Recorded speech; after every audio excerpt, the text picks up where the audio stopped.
Good evening, and welcome to Uncloaking Your Reality Reveals. I'm your host, Oliver Adams. Tonight's episode is rather unusual. I received an email earlier this week with the subject line that reads, Urgent. A conversation with Archangel Michael. And, the person had a rather unusual request. This person wishes to remain anonymous. And, with good reason.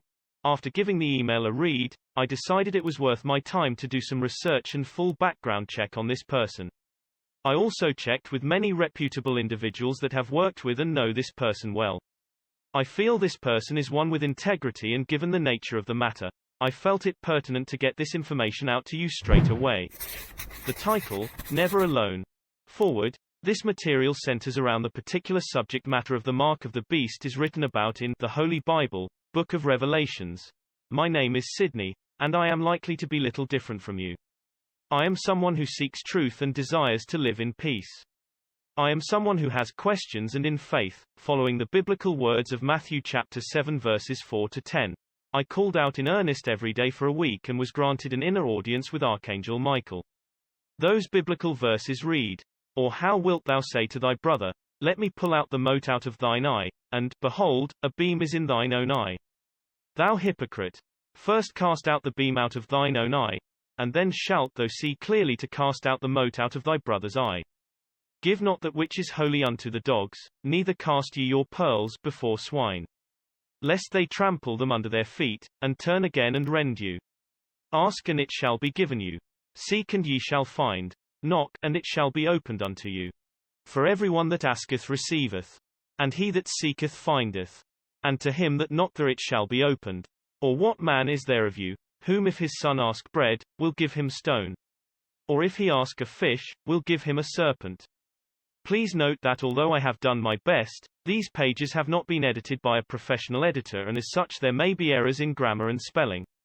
I encourage you to move past any of that and listen to the core of our conversation. This information was written during the summer of 2021. Let us get to it. It's time to uncloak your reality. The anonymous person included a MP4 audio in the email. Let's have a listen to this channeled conversation with Archangel Michael. Greetings. I am the Archangel of the Blue Ray. I am the bearer of the Sword of Light and Truth. I am the keeper of Earth's divine blueprint. I am Lord Michael the Archangel. We are the Blue Flame Angels. May your spirit awaken upon receiving our words. May the spirit of the great central sun illuminate thy mind. Henceforth, the answers to thy inquiries, as we know them, shall be directed into the third dimensional plane from the ninth dimension, and shall be known as a guide to the traveling soul bound in the cycle of birth, death, and rebirth. Your call to us is related to your inquiry regarding the beast and the mark. History tells tales on tablets, walls made of stone, various papers, and in the movies of agents who have worked on behalf of a Dark Lord, a satanic leader, or a symbolic beast. History also tells tales of those who have remained steadfast to Divine Creator. The beast is presented to the peoples of earth by many names. Henceforth, we shall use the name, Fallen One. Pure inquiry begets pure result. Speak thy inquiry precisely and with pure intent. Listen to our response with discerning mind and open heart. You know my heart's desire. You know where I want to go in this conversation. You know the questions I have. Yet, for this information to make sense, we likely need to set the stage for the conversation I desire we have. Please set the stage, so that all may benefit. Then we choose to begin with individuation. When Divine Creator thought itself into various forms, from a level of consciousness within this thought, individuation was created. The specific individuation that relates to your heart's desire for information rests in the distinctions between spirit, soul, and what you call a human life form. Divine Creator created you in image and likeness. This individualized you is not referring to your human life form, and it is not referring to your soul. This you, Divine Creator created, is what we will call your spirit. As an individuated spirit in image and likeness, you began to act in the manner of Divine Creator. For how could you be otherwise, and thought numerous individual forms into creation? One of those forms is the current human form. The human form currently needs connection to a power source to bring it to life. For you, immortal spirit, to connect to mortal form, you created a soul as the bridge. Thus, a human life form is created. Upon contemplation of what has just been shared, an inquiry may arise. Does individuation imply separation? A straightforward answer to this question there is not, as it depends on the level of consciousness of the inquirer. From where we speak, however, it does not. This therefore sets the stage for your inquiries. Please speak to me about what is called the mark of the beast from chapter 13 in the book of Revelations. Your inquiry seems premature, as to speak of the mark without creating context for the fallen one would be unwise from our vantage point. Agreed. Please, speak to me of the fallen one. Your inquiry is vast, and so we will not answer from the beginning. We will answer in a way that is relevant to your heart's intent. Is the fallen one a male? No. Is the fallen one a female? No. Is the fallen one a human life form? No. Is the fallen one a soul? No. Is the fallen one an archangel? Yes. What does the fallen one desire? Illusion. Now, take a moment here to deeply feel the energy of that last sentence. Individuation, as we speak of it, does not lead to separation. Illusion, again, as we speak of it, leads to separation. The illusion that as a human life form, you are separate from divine creator rather than the truth. That you are an individuated image and likeness of divine creator. This is the desire of the fallen one. Thank you. With this awareness, is there even such a thing as the mark of the fallen one? There is more to be shared on the fallen one before we get to your inquiry. Breathe now. Separation consciousness perceives duality, yes. With duality comes the notion of a fallen one and a risen one. Individuation consciousness perceives oneness. A spirit in the image and likeness of divine creator is one with the fallen and equally one with the risen. No duality. No separation. No illusion. Separation consciousness creates the illusion that all human life forms are in some way fallen ones. Hence, the experience of what you call shame. Within the fabricated time cycles of Earth, human life forms have the opportunity to dissolve this illusion, revealing their true image and likeness. With that, let's look at your inquiry and the use of the word mark, as taken from a transcribed into English text. This word gives us pause. We would say you are better served with the word sign. A word we would have considered using if we had been the transcriber. As with many words, sign has multiple definitions. In the context of my question, which definition supports? The one involving a motion of the hand. Okay. I started with the mark of the beast. You now propose the sign of the fallen one. This gives way to what? The fallen one's hand motion. Yes. Then with this definition, how does one take the sign of the fallen one? I had thought it to be some kind of marking or tattoo or some kind of external thing accepted onto or into my human form. Now you are opening my world, and I have no idea where we are going. We are going to the subject of time, dear one. You have been thinking that the hand motion is that of a human hand. What we ask you to consider is that the hand motion is that of referring to time. Since the beginning of what you call humanity, human life forms have communicated with their hands. They have used hand motions to communicate past and future. Time, yes? Time measured upon a space which would eventually be known as Earth. As humanity continued to devolve, it created a device to measure time and gave it the name of clock. It is our understanding that earlier devices of this nature had one moving hand, and would eventually progress to devices with two moving hands. Why are we pointing this out? The person that witnessed the vision in the book of Revelations saw one beast and then later saw another. We have shared that the fallen one's power resides in illusion. Illusion consciousness perceives separation, and separation consciousness perceives duality, and what better way to do this than to etch into your psyche the notion of time upon a particular space you call Earth. What you call your world is an inverse of what we call reality. If you prefer, we could say that as spirit we exist in space/time, where space is the dominant or primary and time is the secondary. And you, as a human life form, live in time, space where time is the dominant or primary and space is the secondary. From the moment of your first breath you are given a birth date. This birth date begins the measurement of time upon your human existence and also implies a death date. Time becomes dominate in third-dimensional reality as the vastness of you becomes compressed into a finite body, thus limiting your perception of space. The Fallen One wields the notion of time through minutes and hours as you move about your world. The Fallen One wields this notion through life and death as you move about your life. And you, an immortal spirit, continue to eat from the food of the Fallen One.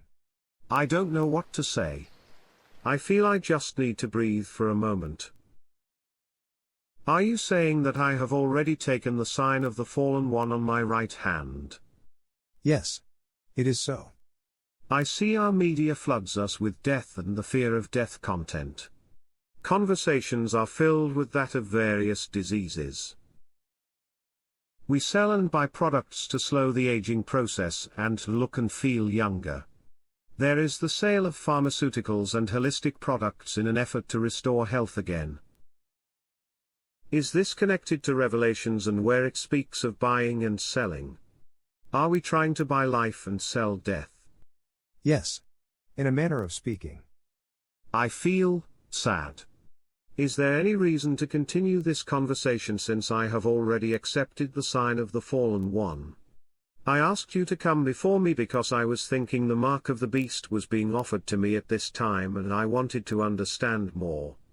Now I am questioning if it is too late for me and if it is too late for the entire human race. No. It is never too late. Still your emotions.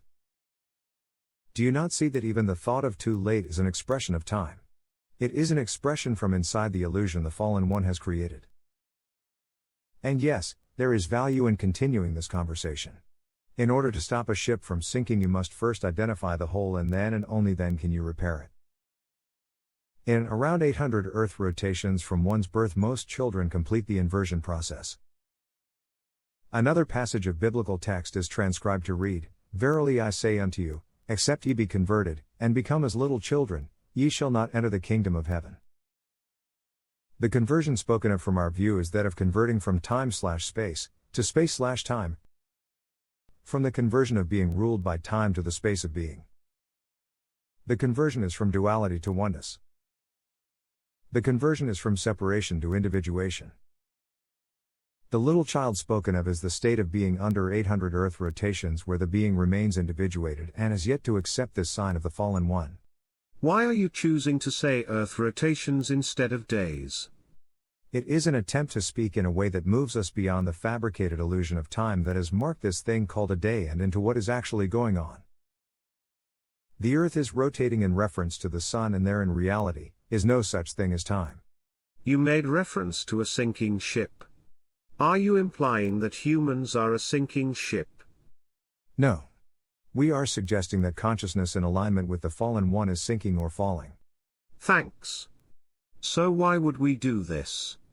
Why would an immortal spirit choose to incarnate and voluntarily accept this sign? This question is premature and we shall return to it shortly. We must next address the possible second sign. That of the one the transcription says is on the forehead, and again, if we had been the transcriber, we would have chosen another word. That word is brow. It is vital to the awareness of the possible sign on the brow that humanity embrace that they view their world through the inversion of time/space, set in place by the Fallen One, which keeps the illusion intact. The sign connected with the hand, one might say, from a human perspective, is an unconscious or involuntary choice. It is made before the personality is formed. The sign connected with the forehead or brow is typically a choice made after the personality is formed. However, one might need to define the use of the word choice. We can hear thy thoughts, dear one, and yes, we will answer thy unasked question. The answer is yes. If the second sign were offered to a human life form under the age of 800 Earth rotations, that would be a well-played move by the Fallen One to entrench illusion. Equally, should said sign have the ability to pass from mother to child during pregnancy, from mother to child during nursing, or from the seed of the father, this too would be a well-played move by the fallen one in an effort to have a soul forget itself. Let us shift for now to some of the Hindi teachings. In their transcripts, humans have within and around them numerous energy centers called chakras. Of note to our conversation are the 13 main energy centers. 6 residing below the brow and 6 residing above the brow. The brow center being the connection point in the world of duality. The connection of the higher and the lower, the connection between what you might call heaven and earth. It is in this location where the individualized spirit connects with the human form. This brow center is also known as the seat of the soul. It has been nicknamed the third eye. Looking up we can see why this could be said because we see the 2 eyes and then another one, in a spiritual sense. Looking down from above, however, we could argue that this is the first eye, with 2 eyes below it. As the being awakens from the illusion of the fallen one, and moves its consciousness into the brow, it connects with the one. Upon further practice, this being may learn to maintain its individuated presence within human form. The biblical text states, "The lamp of the body is the eye, if therefore thine eye be single, thy whole body shall be full of light." Now, imagine some kind of sign that could affect this brow center, that could affect this seat of the soul, and thus alter the 13 chakra system of what we will call the divine human. What would happen to this human, soul, spirit? We are going to propose a story and you get to choose if you see truth in it. The biblical text describes a being who gathered around him 12 other beings. 6 symbolizing the lower energy centers and 6 symbolizing the higher energy centers, with himself symbolizing the one light in the brow center, 13 in all. These 13 beings, for a moment in time/space, accepted their role of mirroring to the environment what was happening around them as well as the potential of what humanity could become. The environment was given the opportunity to grow and ascend to the one light within themselves by looking into this mirror. Each was offered the opportunity to become their individuated risen self. With grand illusion threatened, the fallen one got busy in the world via the mass consciousness, reinforcing the illusion of separation and ultimately coercing one of the 13 beings into taking the sign. Another definition of the word sign is token. And this being accepted silver tokens to betray his friend and teacher, symbolizing the one light. Thus, leading to a fracture within the mirror of the 13. The torment this being felt upon receiving the tokens, the sign, ultimately led him to take his own life. The text says, he had sold his soul to the fallen one's illusion. Digressing for a moment, it may be important to note, although not per your inquiry, that the human holding the vibration of the one light refused to accept the sign of the fallen one and was later sealed in a cave. This being accepted the seal of Creator rather than accepting the sign of the fallen one, thus allowing himself to transform into his risen self. Do you have any questions before we continue? No. Thank you. Please continue. It is the soul that takes, accepts or has imposed upon it the sign associated with the brow. Not the human. This is an important distinction. The fallen one already has the human from childhood locked in the illusion of time. But this is not enough, the fallen one desires the soul also. Why? Each soul has the ability to release the one light upon its human form, thus triggering the ascension frequencies lying dormant within the 13 energy centers. Each soul will either be sealed in the cave of transmutation, thus remembering themselves as an individuated risen one, or remain anesthetized by the fallen one. The sign on the brow is accepted in one of 4 ways. Level 1, Force. This soul recognizes the sign and is forcibly administered the sign against its will. Level 2, Ignorance. This soul does not recognize the sign for what it is and through ignorance willingly agrees to receive the sign for themselves.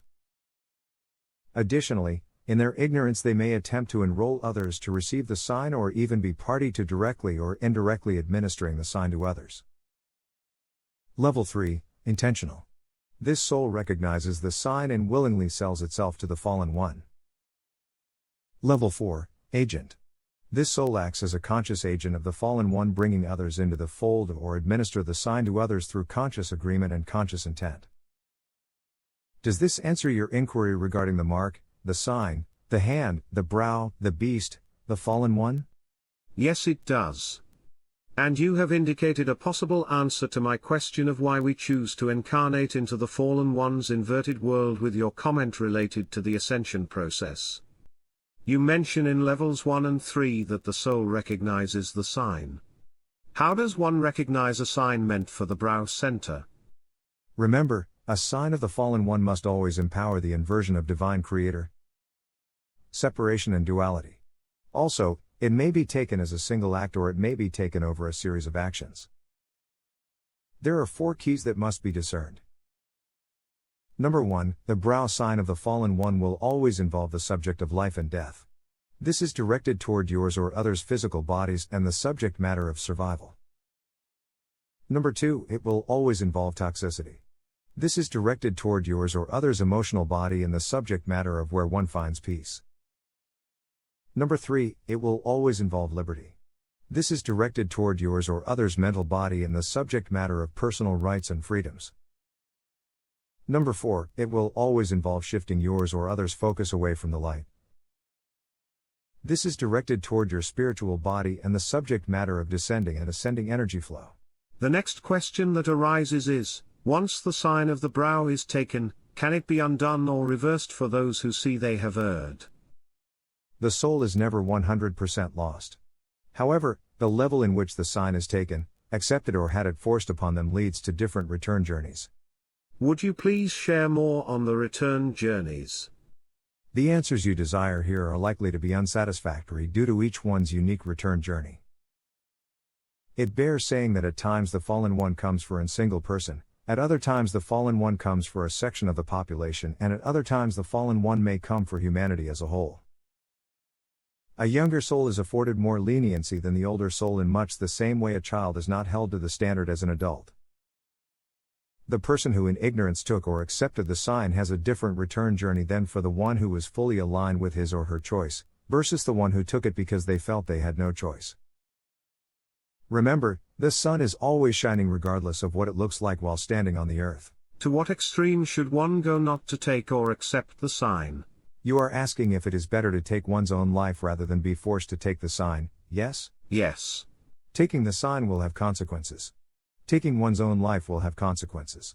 The consequences for taking one's own life, even under these circumstances, still apply. Free will must be preserved. Valuing life must be honored for those who remember the light. Is there a third option? Yes. Master a practice that will allow your soul to leave the body upon command. I hear that. I would love that. I don't know if I will achieve that level of enlightenment. Is there another option? Yes. Move to an area where you may express yourself. Be willing to give your mortal life in honor of this space. Be willing to sacrifice thy flesh, thy animal or beastly self, for the sake of the one light which lies within. Are you saying that I must willingly risk death to not take the sign? You asked the question and we have answered. As human life forms, the choice to elevate the flesh above spirit has consequences. The consequences we speak of we have outlined here in this conversation. I want to end this conversation on a happy note, but I am not sure how we are going to do that. Do you have any closing thoughts or comments? From a human perspective, this is likely to be seen as an unhappy subject. This matter we're discussing, when viewed through the lens of time/space, where the passage of time is predominant and the space of being is often an afterthought, may be considered gloomy, especially if one is in the midst of a sign-taking event. If this is true for you, it may occur as a fear-rising, anxiety-making, hellish experience designed to distance you from the light within. It has been our intention to answer your inquiries. Dualistic emotions like happiness and sadness are all a part of the construct of the Fallen One. We recommend you invest your energy in one-pointed feelings. This will allow you the experience of wholeness rather than separation.